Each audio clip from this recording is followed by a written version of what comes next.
when a German Shepherd puppy wrapped his tiny paws around Mark's arm and refused to let go. It wasn't just cute, it was a desperate plea. What happened next revealed a heartbreaking truth and left everyone in tears. Before we start, make sure to hit like, share, and subscribe. And really, I'm curious, where are you watching from? Drop your country name in the comments. I love seeing how far our stories travel. The rain had stopped just an hour before Mark pulled into the shelter's gravel parking lot. Inside, the shelter buzzed with the chorus of hopeful barks and yips. Mark strolled slowly, reading the tags clipped to the kennel doors. He offered polite smiles and quick scratches to the more eager dogs, but his steps slowed when he reached the far end. There, behind the last set of metal bars, sat a small German Shepherd puppy.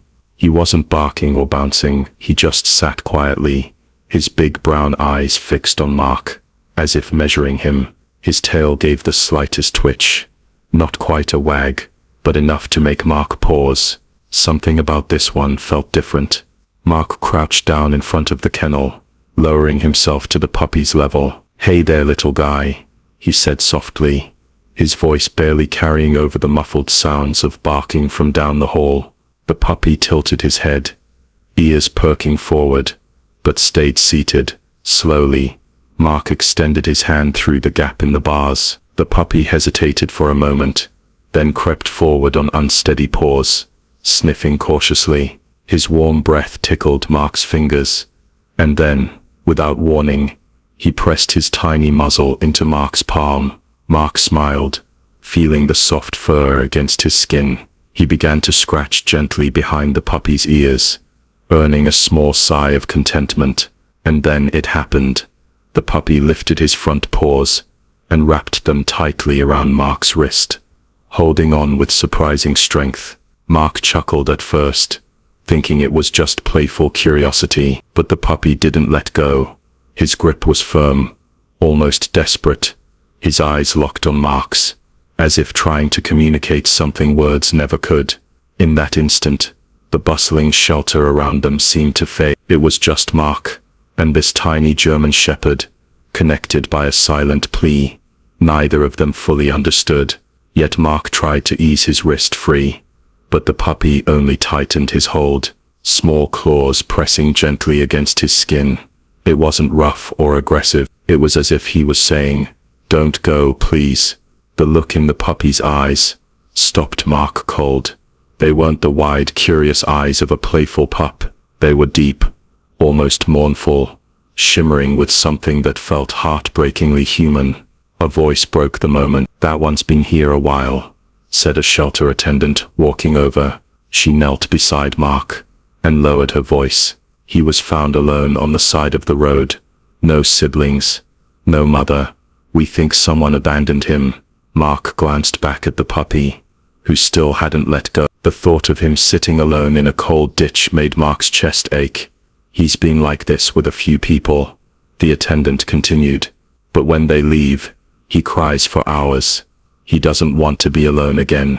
Mark swallowed hard, feeling an unexpected lump in his throat. He gently stroked the puppy's head, his voice low and steady. "I'm not leaving you, buddy. Not yet." And deep down, he already knew walking away might be impossible. Mark looked up at the attendant. "Can I take him out for a walk?" "Of course," as she said with a small smile, unlocking the kennel door. The moment it swung open, the puppy hesitated, glancing between Mark and the doorway as if unsure it was real. Mark clipped on the tiny leash, giving it a gentle tug. "Come on, let's see the world outside." Slowly, the puppy stepped forward, his paws making soft taps on the shelter floor. Outside, the air was crisp and cool, carrying the scent of damp grass. At first, the puppy stayed glued to Mark's side, his small body brushing against his leg with every step. His head tilted up every few seconds, checking to make sure Mark was still there. As they reached a patch of open grass, the puppy's tail gave a hesitant wag. He sniffed the ground, then looked back at Mark before bounding a few playful steps ahead. Mark couldn't help but laugh at the sudden burst of energy, but every time Mark slowed, the puppy would immediately stop and return to his side, leaning gently against his leg, as if to say, "Don't go too far. I need you here." Back inside, Mark crouched to unzip the leash, but the puppy immediately pressed against his leg, refusing to step back into the kennel. His small paws gripped the floor, and when Mark gently guided him forward, he let out a soft whine that pierced straight through his chest. "I want to adopt him," Mark said, glancing at the attendant. Her expression softened, but she shook her head slightly. "He still needs his final medical checks and vaccinations. It'll be a few days before he's cleared to go home." A few days to Mark. It felt like a lifetime. He looked down at the puppy, who was now sitting with his head resting on Mark's shoe, eyes heavy with worry. Mark sighed and scratched behind his ears. "I'll come back for you," he promised quietly. When he finally stood and turned toward the door, the puppy sprang up, pressing his paws against the kennel bars, tail whipping in panic. His cries followed Mark down the hall, echoing through the shelter until the door shut behind him. Driving away, Mark's hands tightened on the steering wheel. He couldn't shake the image of those tiny paws holding onto him, begging him not to leave. The next few days crawled by at a pace that tested Mark's patience. Every morning before work, he called the shelter asking the same question, "Is he ready yet?" And every day the answer was the same, "Not yet." At night, Mark found himself replaying that first meeting in his head. He could still feel the puppy's small paws wrapped around his arm, the weight of that silent He even caught himself glancing at the empty dog bed he'd pulled from his garage, already set up in the corner of his living room. By the fourth day, the anticipation was almost unbearable. When his phone finally rang that afternoon, he didn't even wait for the second ring before answering. "Mark," it was the shelter attendant. "He's cleared. You can come get him today." Mark was already grabbing his keys. "I'm on my way." The drive felt longer than it should have, his heart thudding with every passing mile. In the passenger seats had a small bag of toys, a new leash, and a blanket, everything he'd been holding on to, waiting for this moment. Today, he thought there would be no kennel door between them. Today, the puppy was going home. The moment Mark stepped into the shelter, he heard it, a sharp, excited bark from the far end of the hall. Heads turned, but Mark knew exactly who it was. "Melissa," the attendant grinned.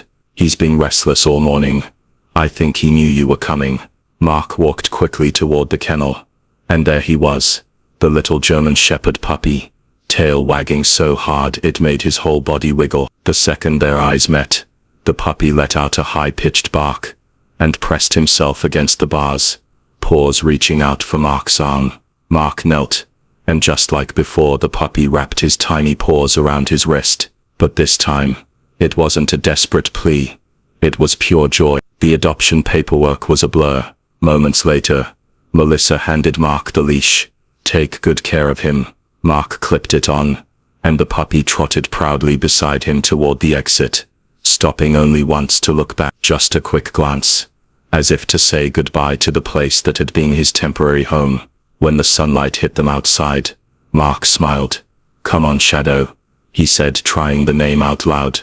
The puppy barked once, as if in approval. The ride home was quiet, except for the soft sound of Shadow's breathing from the passenger seat. He sat on the blanket Mark brought, occasionally glancing up at him with those big brown eyes, as if making sure this wasn't just another temporary. When they arrived, Shadow hopped out cautiously, sniffing the yard before following Mark inside. Every corner of the house became a new adventure. He padded through the living room, peeked into the kitchen, and even stuck his nose into the laundry basket. By evening, he had chosen his favorite spot, curled up in the dog bed Mark had prepared days earlier. From there he could see both the front door and Mark's chair, a perfect vantage point for a dog who didn't want to miss a thing. Over the next week, Shadow followed Mark everywhere, down the hall into the yard, even waiting patiently outside the shower. It didn't take long for Mark to realize the name Shadow was more than fitting. One night, as Shadow lay at his feet, Mark leaned down and whispered, "You're home now for good." The puppy lifted his head, tail thumping softly as if he already knew, and for the first time, Neither of them felt alone. If you were moved by this incredible story, don't forget to like, share, and subscribe. Stay with us for more heartwarming and unbelievable stories.